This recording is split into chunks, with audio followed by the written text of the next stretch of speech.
ایک مرتبہ کا واقعہ ہے کہ ہم لوگ جب گئے تھے عمرہ پر، غالباً ہمارے جمیل بھائی تھے، حسن مقادم صاحب تھے، اور میں سمجھتا ہوں کہ بہت نور بھائی بھی ہمارے تھے، بڑی تعداد تھی ہم لوگوں کی، ایک ساتھ تھے۔ 8 گھنٹہ کم و بیش ہم کو بٹھا کے رکھا تھا، اور وہ اس کے لیے امیگریشن کے لیے، سکہ لگانے کے لیے، باہر نکالنے کے لیے، اور وہ سارا سامان جو ہے سب ہم لوگوں نے لگیج میں ڈال دیا، کھانے پینے کی ساری چیزیں، چھوٹے بچے بھی ساتھ میں تھے۔ پانی خریدنے کے لیے جا رہے ہیں تو پانی 5 ریال کا پانی، اور وہ اتنے سارے لوگ کس کو پلائیں پانی، کیا کریں؟ تو ایسی حالت میں بڑی دشواری ہو گئی تھی۔ تو ایسی صورت میں آپ اگر اپنے پاس کھانے پینے کی چیزیں رکھیں، آدھے گھنٹے میں 1 گھنٹے میں آپ کا کام ہو گیا تو کوئی بات نہیں، لیکن اگر آپ کو بالفرض دیر تک بیٹھنا پڑا تو وہاں پر آپ ان چیزوں کو کھا پی سکتے ہیں، کیونکہ ایئرپورٹ پر چیزیں بڑی مہنگی ملتی ہے۔ 5 ریال کا 6 ریال کا تو اتنا سی بوتل میں ایک پانی ملتا ہے جو آپ 3 گھٹ کے اندر پی جائیں گے۔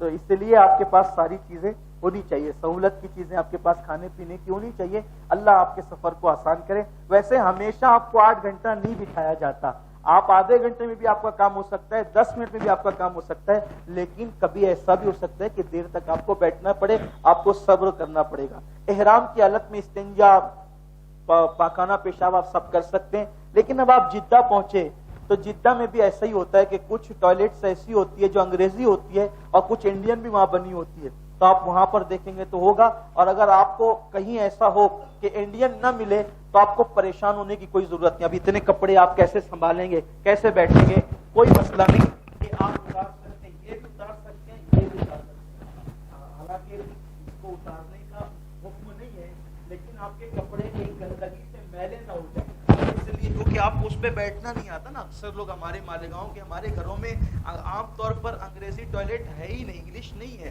تو بیٹھنے کا مزاج نہیں ہوتا ہے بڑے بوڑھوں کا، تو وہ پریشان ہو جاتے ہیں۔ تو ایسی صورت میں آپ یہ بھی لٹکا دیں، وہاں لٹکانے والا ہوتا ہے، یہ بھی لٹکا دیں اور دونوں پیر اس کے اوپر رکھ کر کے بیٹھ جائیں، استنجا وغیرہ کر لیں۔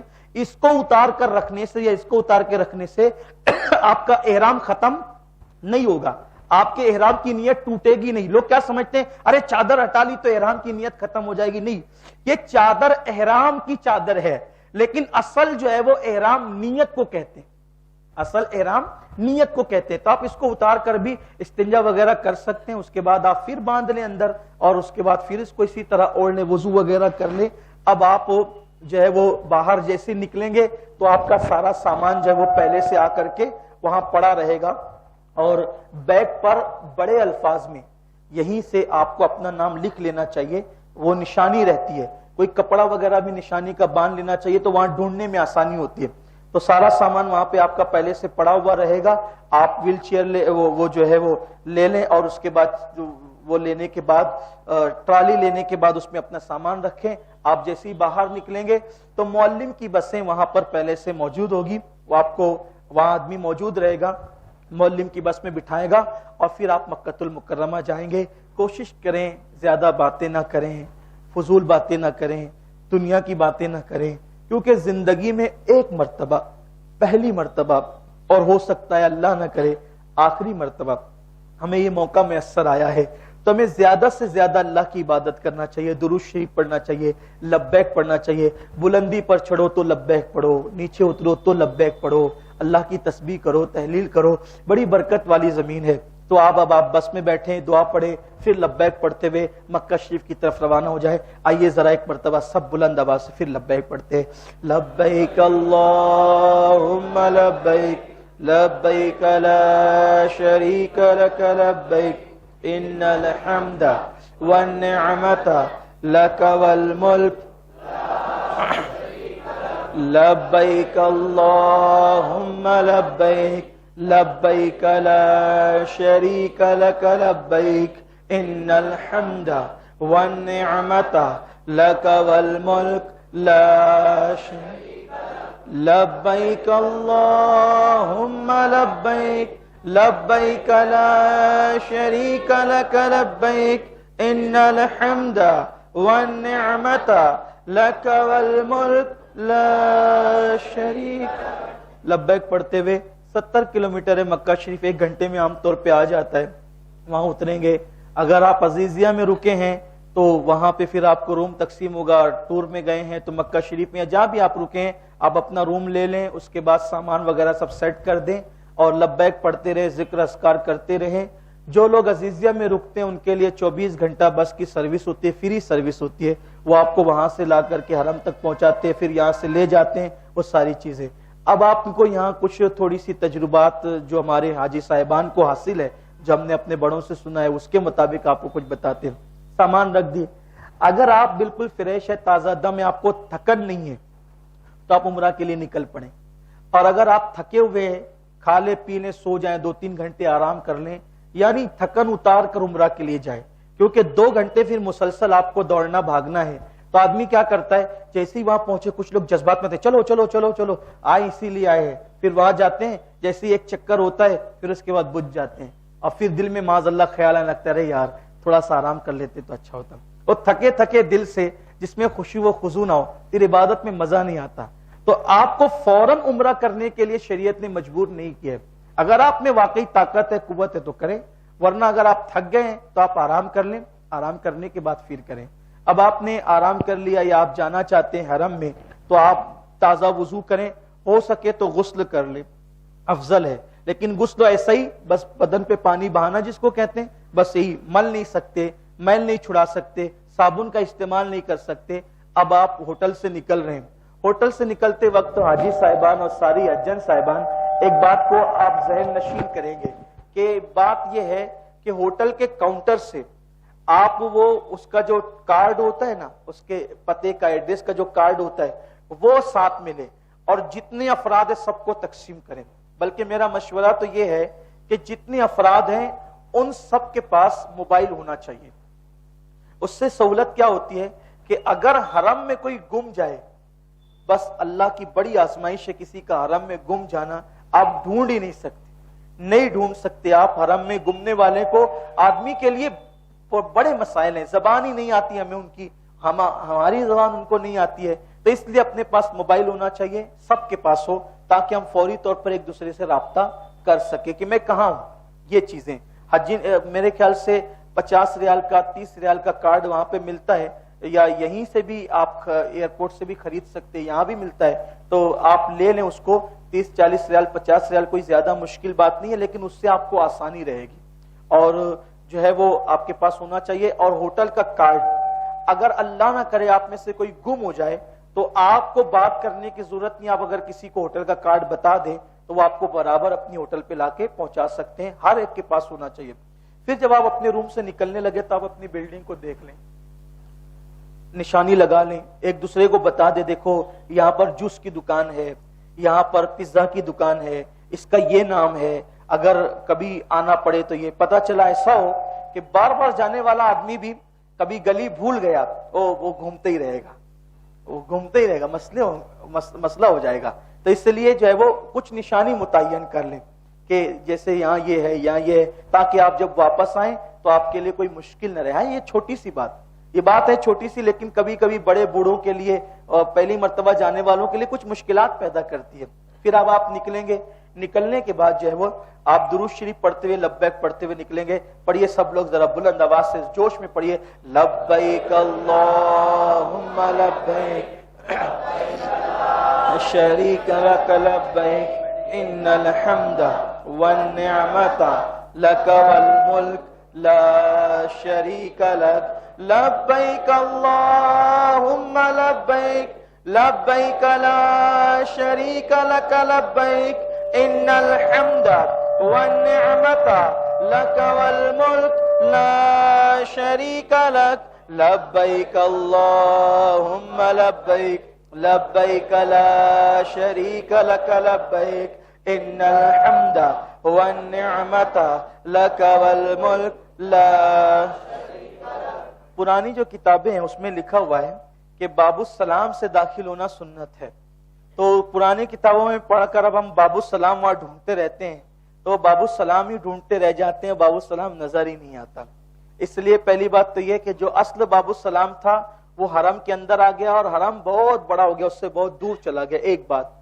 دوسری بات یہ, جو باب السلام اب ہے تو اس سے آپ جب اندر آتے ہیں تو لوگ صفا مروہ کی وہاں صحیح کر رہے ہوتے ہیں, تو اکثر وہاں پر وہ دروازہ بند رہتا ہے, کھلا رہتا ہے, تو وہاں متوا بیٹھا ہوتا ہے, شورتا ہوتا ہے, وہ آپ کو اندر آنے نہیں دیتا. اس لیے اب یہ ہے کہ آپ کو جس دروازے سے جو آپ کا گھر قریب پڑتا ہے، آپ کی بلڈنگ قریب پڑتی ہے، یا بس والا جہاں آپ کو لاتا ہے، جس دروازے سے آپ داخل ہونا چاہیں داخل ہوں، آپ کوشش یہ کریں کہ بڑے دروازوں سے داخل ہوا کریں. آپ کوشش کریں کہ بڑے دروازوں سے داخل ہوا کریں. تقریباً 6 دروازے بڑے بڑے ہیں، تو ان دروازوں سے داخل ہوں. اور اگر چھوٹے دروازے سے داخل ہو تو پہلے آپ اس کا نمبر دیکھ لیں. حالانکہ کوشش یہی ہونی چاہیے کہ بڑے دروازے سے داخل ہو تو نکلنے میں ہمیں آسانی ہوتی ہے، کیونکہ بڑے دروازے جو ہیں تو ان کی پارٹی اندر بھی حرم میں لگی ہوئی ہے، نشانی ہے، تو ہم کو وہ پڑھ کر کے اس سے باہر نکلنے میں آسانی ہوتی ہے. ایک بات. دوسری بات یہ کہ چپل کے لیے کوئی آپ کے پاس ایسا بیگ ہونا چاہیے جو آپ پیٹھ پر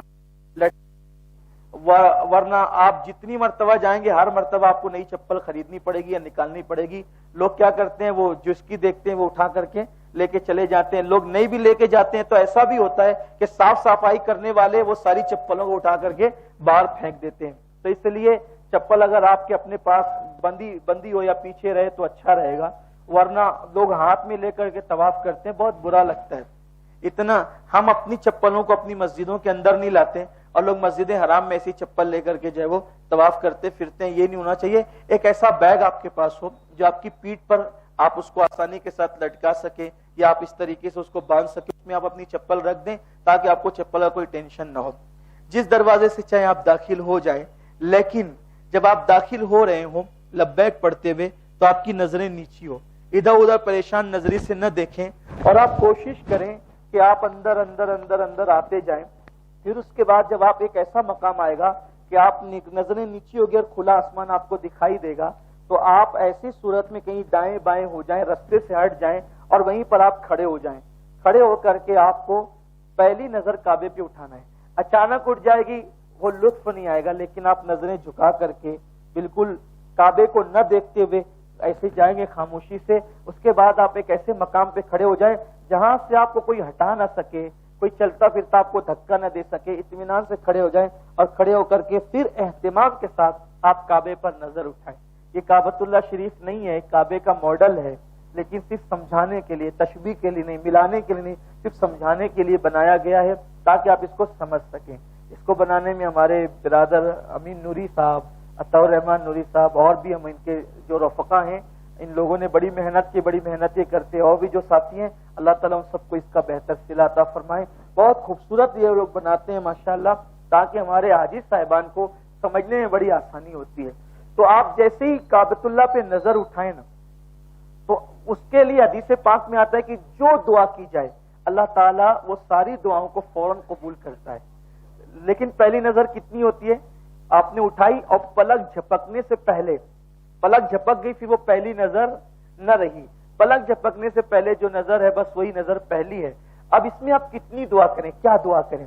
تو اس سلسلے میں امام الائمہ سیدنا امام زین العابدین علی جدی والد سلام فرماتے ہیں، جب تمہاری نظر کعبے پہ پہلی پڑے تو ایک ایسی دعا کر لو جس سے ساری زندگی کا بیڑا پار ہو جائے. اے اللہ، میں تجھ سے جب بھی جو دعا کروں تو میری ہر دعا قبول فرما. اب ہر دعا قبول کی جب یہ ایک دعا قبول ہو جائے نا کہ اللہ تو میری ہر دعا قبول فرما، تو زندگی میں جب بھی ہم دعا کریں گے تو اللہ تعالیٰ ہر دعا کو قبول فرمائے گا. پھر اس کے بعد جو دعا کرنا چاہیں، ایمان پہ سلامتی کی دعا کریں وغیرہ وغیرہ، کعبے کو دیکھتے رہیں. لیکن سچی بات یہ ہے، کتابوں میں لکھنے والوں نے لکھ دیا، بولنے والے تقریروں میں بولتے رہتے ہیں، لیکن اصل چیز یہ ہے کہ جب کعبے پر پہلی نظر پڑتی ہے، اللہ نے اس گھر میں کیا کشش رکھی ہے، کیا روحانیت رکھی ہے کہ سخت سے سخت دل انسان بھی جب کعبے پر پہلی نظر ڈالتا ہے وہ سب بھول جاتا ہے، وہ صرف روتا ہے، اس کی آنکھیں سوائے اشک بہاتی ہے. اور پتہ نہیں یہ جذبات کہاں سے آتے ہیں. میں نے بہت سخت دل والوں کو بھی وہاں پھوٹ پھوٹ کے روتے دیکھا ہے. یہ چار دیواری میں خدا نے کیا تاثیر رکھی ہے کہ اس پہ نظر پڑتی ہے اور آنسو بہنے لگتے ہیں. لیکن آپ جلدی نہ کریں، لوگ بہت جلدی کرتے ہیں. کھڑے رہیں، آنسوؤں کو بہنے دیں، اس لیے کہ یہ وہ مقام ہے جہاں آنے کے لیے ہم پوری زندگی دعائیں کرتے رہے. اللہ ایک مرتبہ دکھا دے، ہم یہ دعا کرتے رہے، ایک بار دکھا دے. اور وہاں جاتے ہیں تو بے صبرے ہو جاتے ہیں، شیطان کا شکار ہو جاتے ہیں. ہر چیز جلدی جلدی جلدی جلدی. کائے کی جلدی ہے بھائی؟ کیا کرنا ہے، کیا کام کرنا ہے، آپ کو جانا کہاں ہے؟ کارخانہ جانا ہے، سائزنگ جانا ہے، کرانہ دکان جانا ہے، میڈیکل جانا ہے، اسکول پڑھانا ہے، کیا کرنا ہے، کچھ کام نہیں ہے. ہم یہاں صرف عبادت کے لیے آئے. رکیے، ٹھہریے، دیکھیے، روتے رہیے، دعائیں کرتے رہیے، اللہ کی بارگاہ میں آخرت سنورنے کی دعا کریں. ربنا آتنا فی الدنیا حسنہ وفی الآخرۃ حسنہ. دنیا آخرت سب مانگے اللہ سے، اور پھر کعبۃ اللہ شریف کو جی بھر کر دیکھیں، اطمینان سے دیکھیں، دعائیں کریں. اب آپ جب کعبے کو دیکھ چکے، جب آپ کی نظر کعبے پہ پڑ گئی تو اب آپ کی لبیک بند ہو گئی. عمرہ والوں کی لبیک، کعبے پہ نظر پڑی، اب آپ لبیک نہیں پڑیں گے. اب آپ کی لبیک کعبے پہ نظر پڑنے کے بعد ختم ہو گئی. اب تھوڑا سا کعبے کا تعارف. یہ کعبہ چار دیواری کو کعبہ کہتے ہیں. اس کی دیواریں برابر نہیں ہیں، کچھ دیواروں میں فرق ہے. کعبۃ اللہ شریف کم و بیش 8 یا 9 مرتبہ تعمیر کیا گیا ہے.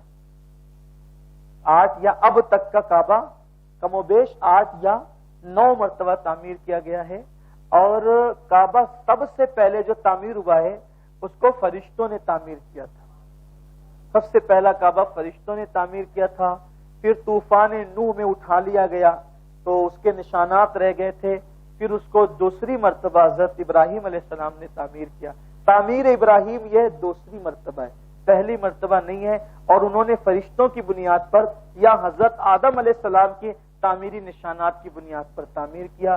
اس کے بعد پھر جو ہے وہ قبیلہ بنو جرہم نے اس کو بعد میں اور اس کے حوالے سے مرمت کی، اس کی تزئین کی.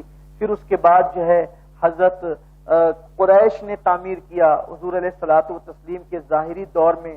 پھر اس کے بعد جو ہے وہ حضرت عبداللہ ابن زبیر نے تعمیر کیا. پھر اس کے بعد جو حجاج بن یوسف نے تعمیر کیا. اسی طریقے سے تعمیرات ہوتی رہی. اور اب جو کعبۃ اللہ شریف کی تعمیر ہے وہ ایک ترکی بات کے جو بادشاہ ہے یہ ان کی تعمیر ہے. ورنہ کم و بیش کم زیادہ کے معاملات ہوتے رہے، مرمتیں ہوتی رہی. تو یہ کعبۃ اللہ شریف ہے. یہ جو دیواریں ہیں اس کو کعبہ نہیں کہتے، بلکہ کعبہ زمین کے اصل اس حصے کا نام ہے جو زمین کا بالکل بیچ سینٹر ہے، اس کو کعبہ کہتے ہیں. یہ دیواریں تو صرف ایک نشان ہے، دیواریں ایک نشان ہے. اسی لیے کعبے کی دیواریں تو چند فٹ کی ہے، لیکن اس کے اوپر بھی لوگ جو نماز پڑھتے تو کعبے کی طرف رک کر کی پڑھتے ہیں. وہاں تو دیوار نہیں ہے لیکن وہ فضا میں نماز پڑھتے ہیں. تو پتہ چلا کہ دیواروں کا نام کعبہ نہیں، یہ نشان کعبہ ہے. اصل کعبہ جو ہے وہ زمین کے اس خطے کا نام ہے جو نیچے نیچے نیچے تحت الثری تک اور اوپر اوپر اوپر عرش اعظم تک وہ پورا کعبہ ہی ہے. اللہ نہ کرے، 1000 بار نہ کرے کہ کبھی کعبے کی دیواریں ٹوٹ بھی جائے تو بھی مسلمان جب نماز پڑھیں گے تو اسی طرف رک کر کے پڑھیں گے، کیونکہ کعبے کی دیواروں کا نام کعبہ نہیں بلکہ زمین کے اس ٹکڑے کا نام کعبہ ہے جو بالکل بیچ سینٹر کے اندر موجود ہے. تو یہ کعبۃ اللہ کی 4 دیواریں ہیں. 4 دیواروں میں یہ پہلا کونا ہے نشانی کے لیے، جس کونے کے اندر حجر اسود لگا ہوا ہے. جس کونے کے اندر، اس کونے کو رکن کہتے ہیں. کعبے کے جو چاروں کونے ہیں ان کو کیا کہتے ہیں؟ رکن کہتے ہیں. رکن کیا کہتے ہیں؟ بولیے ذرا سب مل کے کیا کہتے ہیں؟ رکن کہتے ہیں. تو یہ جو پہلا کونا ہے جس میں حجر اسود لگا ہے اس کو رکن اسود کہتے ہیں. رکن اسود اس کو کیوں کہتے ہیں؟ کیونکہ اس کے اندر حجر اسود لگا ہوا ہے اور یہ کونا سب سے افضل ترین کونا ہے. اور یہ حجر اسود والے کونے کو رکن اسود کہتے ہیں اور اس کو رکن ہندی بھی کہتے ہیں. اس کو رکن ہندی اس لیے کہتے ہیں کہ اسی طرف ہمارا ملک ہندوستان ہے، اس لیے اس کو رکن ہندی بھی کہتے ہیں. اور الحمدللہ ہم ہندوستان والے جس طرف رک کر کے نماز پڑھتے ہیں وہ سب سے افضل کونا ہے جدھر حجر اسود لگا ہوا ہے. یعنی ہم لوگ جب نماز پڑھتے تو ہمارا رخ جو ہے وہ اسی کونے کی طرف ہوتا ہے. الحمدللہ تعالی، اللہ تعالیٰ کا یہ فضل ہے. الحمدللہ علی احسانی. تو یہ رکن اسود ہے.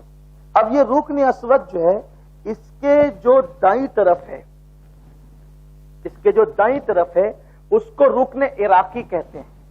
اس کو رکن عراقی اس لیے کہتے ہیں، دائیں طرف اس کے طرف وہ ملک عراق ہے.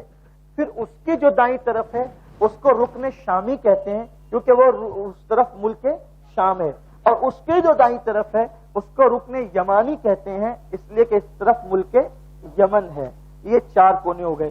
اب ان 4 کونوں میں جو رکن اسود ہے، رکن اسود سے لے کر اس کی جو دائیں طرف ہے ایک دروازہ ہے، دروازہ جو سونے کا ہے، اس کو باب الکعبہ کہتے ہیں، کعبے کا دروازہ، اس طریقے سے دروازہ ہوگا، یہ باب الکعبہ۔ اور پھر یہ کعبے کا دروازہ اور رکن اسود، ان دونوں کے درمیان کی جو جگہ ہے، چھوٹی سی جگہ ہے، دیوار، اس کو ملتزم کہتے ہیں۔ ملتزم مطلب چمٹنے کی جگہ، یہاں جا کر سینہ لگانا ہوتا ہے اور ہاتھ ملنے ہوتے ہیں، دعائیں کرنی ہوتی ہے۔ آقا علیہ السلام فرماتے ہیں کہ میں جب بھی حرم میں جبریل کو دیکھتا ہوں تو اکثر جبریل کو اس حالت میں دیکھتا ہوں کہ جبریل یہاں سینہ چمٹا کر کہہ رہے ہیں یا واجدو یا ماجدو لا تزل انی نعمتا انعمت علیہ، اے اللہ تو نے جو نعمت مجھے دی ہے وہ مجھ سے کبھی چھیننا مت۔ اکثر جبریل کو میں یہی پاتا ہوں دعا کرتے ہوئے۔ ملتزم ہے، بہت مبارک جگہ ہے، اس پہ جا کے چمٹنا چاہیے، لیکن جب احرام کی حالت ہو تو اس وقت نہیں چمٹنا چاہیے۔ کیوں؟ اس لیے کہ لوگ یہاں آ کر کے عطر لگا دیتے ہیں، خوشبو لگا دیتے ہیں، ہم احرام میں ہوں گے، جا کے چمٹیں گے تو عطر ہمیں لگ جائے گا، تو اگر زیادہ مقدار میں لگے گا تو ہم پر جو ہے وہ کفارہ لازم آ سکتا ہے۔ اس لیے چمٹنا احرام کی حالت میں نہیں ہے، بلکہ دور سے دعا کرنا چاہیے، اور جب احرام نہیں ہو، موقع ملے تو یہاں جا کے چمٹنا چاہیے۔ تو یہ ہو گیا ملتزم، یہ ہو گیا باب الکعبہ، کعبے کا دروازہ، یہاں بھی دعائیں مقبول ہوتی ہے۔ کعبے کے بالکل دروازے کے سامنے ایک جو ہے وہ کبہ ہے ایسے پیلے رنگ کا، اور اس کبے میں وہ کانچ لگی ہوئی ہے، اور اس میں اندر جو ہے وہ 2 قدم ہے، وہ قدم حضرت ابراہیم علیہ السلام کے قدموں کا نشان ہے، حضرت ابراہیم علیہ السلام کے قدموں کا نشان ہے، اسی لیے اس کو کہتے ہیں مقام ابراہیم۔ وَاتَّخِذُ مِن مقام ابراہیم مصلی، قرآن کی آیت ہے۔ اور جب ہم طواف مکمل کر لیتے ہیں تو مقام ابراہیم کے پیچھے جہاں جگہ ملے 2 رکعت نماز نفل واجب الطواف پڑھنی ہوتی ہے، تو اسی کے پیچھے جہاں جگہ ملے پڑھتے ہیں، تو اس کو مقام ابراہیم کہتے ہیں۔ پھر اس کے بعد محترم حجاج، اب یہ جو رکن عراقی اور رکن شامی ہے، یہ رکن عراقی اور رکن شامی، ان دونوں کے درمیان ایک آدھا چاند، اس کو حتیم کہتے ہیں۔ حتیم کے اندر کی جو جگہ ہے وہ بھی کعبے کا حصہ ہے، جو حتیم کے اندر جاتا ہے گویا کہ وہ کعبے کے اندر ہی جاتا ہے۔ تو یہ حتیم کا اندر کا حصہ، یہ حتیم کیوں ہے؟ حتیم کیوں ہے؟ اس کی وجہ یہ ہے، حتیم کی وجہ یہ بتائی جاتی ہے کہ جب حضور علیہ الصلوۃ والتسلیم کے ظاہری دور میں قریش نے دیکھا کہ کعبۃ اللہ کی دیواریں کمزور ہو گئی ہے، تو اس وقت ان لوگوں نے کعبہ بنانے کا پلان کیا، لیکن چونکہ ان میں اکثر لوگ مشرک تھے اور وہ اکثر حضرت ابراہیم علیہ السلام کی اولاد میں سے تھے، تو مشرک شرک میں ڈوب گئے تھے اکثر لوگ، لیکن ان کے اندر اتنا خیال تھا کہ ہمارے باپ کی ہاتھ کا بنایا ہوا جو کعبہ ہے، نبی نے بنایا نا، اللہ کے پیغمبر نے بنایا ہے، تو وہ یہ چاہتے تھے کہ اس کو توڑے کیسے، پہلے وہ توڑنے کی ہمت نہیں کرتے تھے۔ پھر بہرحال انہوں نے سوچا چلو شہید کر کے، اچھی نیت ہے، بنانا چاہیے۔ پھر انہوں نے میٹنگ کی، اور میٹنگ کر کے انہوں نے یہ فیصلہ کیا کہ ہم جو کعبہ بنائیں گے اس میں صرف پیور حلال کی رقم لگائیں گے، حرام پیسے سے کعبہ نہیں بنائیں گے۔ ان کے پاس پیسے تھے، حرام کے بھی تھے، حلال کے بھی تھے، لیکن انہوں نے کہا اللہ کے گھر میں، دیکھو مشرک تھے، کافر تھے، لیکن ان کو اتنا خیال تھا اللہ کے گھر کا کہ ہم لوگوں کو حرام پیسہ اس میں نہیں لگانا ہے، حلال لگانا ہے۔ تو انہوں نے حلال جمع کیا، تو حلال اتنا جمع ہوا کہ اتنی عمارت بن سکی، پوری عمارت نہ بن سکی۔ تو ان لوگوں نے سوچا کہ اب جو اتنی جگہ بچی ہے، اب پیسے تو ختم ہو گئے، تو کیا کرنا چاہیے؟ تو ان لوگوں نے یہ آدھا چاند کا نشان بنا دیا تاکہ لوگوں کو پتا رہے کہ کعبہ اتنا نہیں ہے بلکہ کعبہ یہاں تک ہے۔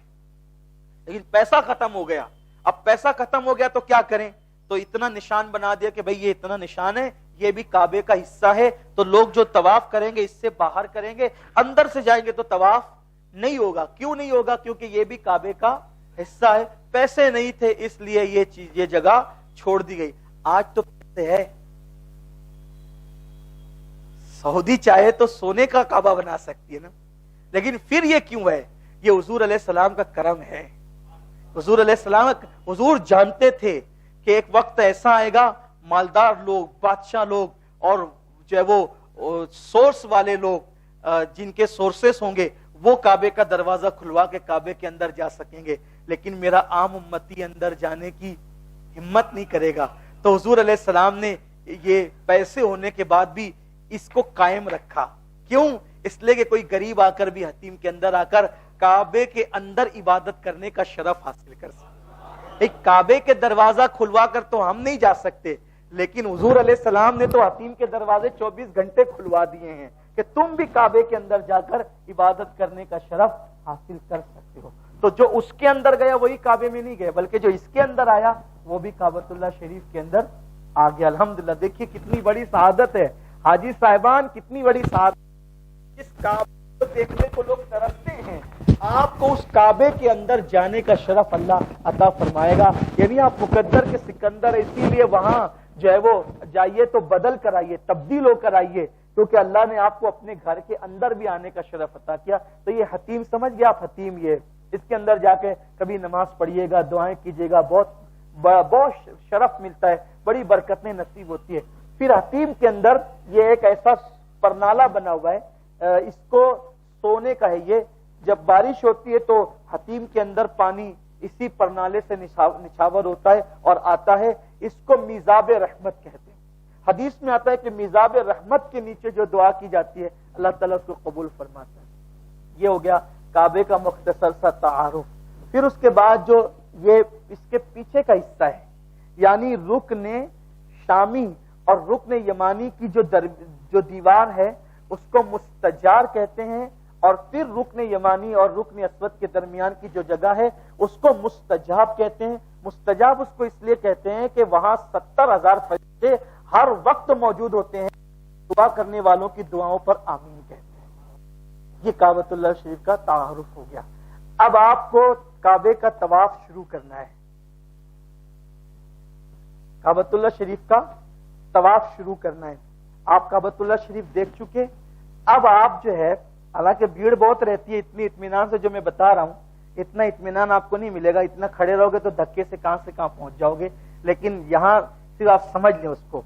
تو آپ جو ہے یہ جو دیوار دکھ رہی ہے، یہ جو رکن دکھ رہا ہے، رکن کیا، اس کو کیا کہتے ہیں؟ بولو حاجی صاحبان، کیا کہتے ہیں؟ رکن اسود۔ اسود مطلب کالا، اور اس میں حجر اسود لگا ہوا ہے۔ یہ پتھر جنت سے آیا ہے، جنت سے، اور جب یہ جنت سے آیا تھا تو بہت گورا گورا تھا، بڑا نورانی تھا، سفید تھا، لیکن جب لوگ اس کو چومتے گئے تو اس پتھر کی خصوصیت ہے، جو اس کو چومتا یا استلام کرتا ہے تو وہ سب کے گناہوں کی کالک اپنے اندر لے لیتا ہے اور اپنا نور اس کو دے دیتا ہے۔ آقا علیہ السلام فرماتے ہیں قیامت کے دن جس نے اس کو چوما ہوگا، استلام کیا ہوگا، یہ قیامت کے دن اللہ کی بارگاہ میں گواہی دے گا، اللہ میں اس کے ایمان کی گواہی دیتا ہوں، یہ اس نے مجھے چوما تھا، اور اللہ اس کی شفاعت اس کے چومنے والوں کے حق میں قبول فرمائے گا۔ یعنی کہ یہ کہے گا نا، گواہی دے گا تو اللہ تعالیٰ قبول کرے گا۔ جب یہ پتھر کی شفاعت اللہ قبول کرے گا، یہ پتھر جو میرے نبی کے صدقے میں جنت میں آیا تو اور جنت سے آیا، اس کی شفاعت قبول ہوگی تو حضور کی شفاعت کیوں قبول نہیں ہوگی؟ تو اس لیے یہ، اور حدیث پاک میں آتا ہے کہ حجر اسود گویا کہ اللہ کے ہاتھوں میں سے ایک ہاتھ ہے، جو حجر اسود کو چومتا ہے گویا وہ اللہ سے مصافحہ کرتا ہے۔ اس کا چومنے کا مطلب استلام بھی ہے بھیڑ کی وجہ سے۔ تو آپ کھڑے ہوں گے، کھڑے ہونے کے بعد اب آپ طواف شروع کریں گے۔ طواف شروع کرنے سے پہلے آپ یہ جو اب جو یہ جو احرام کی چادر ہے، یہ احرام کی چادر سیدھے ہاتھ سے نیچے ڈال کر اس طرح الٹے کندھے پہ اس کو ڈالیں گے، اس کو کہتے ہیں اضطباء۔ یہ صرف احرام میں کرنا ہوتا ہے، لوگ اسی طرح گھومتے رہتے ہیں، اسی طرح وہ صفا مروہ کی سعی بھی کرتے ہیں، اسی طرح وہ نماز بھی پڑھتے ہیں۔ اس طرح نماز پڑھیں گے نا، نماز پڑھنا اس طرح مکروہ ہے۔ تو صرف یہ طواف میں یہ استباء یعنی کندھا کھولنا، اس طرح سے چادر نیچے بغل سے نکال کے اوپر کی طرف الٹے کندھے پہ ڈالنا، اس کو استباء کہتے ہیں۔ یہ صرف طواف میں، اور طواف میں بھی وہ اس طواف میں ہے، یہ طواف میں بھی صرف اس طواف میں ہے جس طواف کے بعد آپ کو صفا مروہ کی سعی کرنا ہے۔ جس طواف کے بعد صفا مروہ کی سعی کرنا ہے اسی طواف میں استباء ہے، اور اگر صفا مروہ کی سعی نہیں کرنا ہے تو بھی اس میں استباء نہیں ہے۔ اب آپ نے جب وہ نیت کرنا ہے، اللہم انی ارید الطواف بیتک الحرام 7 اشواط فیسرہ لی وتقبلہ منی، یہ آپ دعا کریں گے، اللہ میں نے طواف کرنے کی نیت، تو اس کو میری طرف سے قبول فرما، میرے لیے آسان فرما، یہ آپ کہیں گے۔ اور اگر نہیں کہہ سکتے تو وہی معاملہ، دل میں ارادہ کہ اللہ میں طواف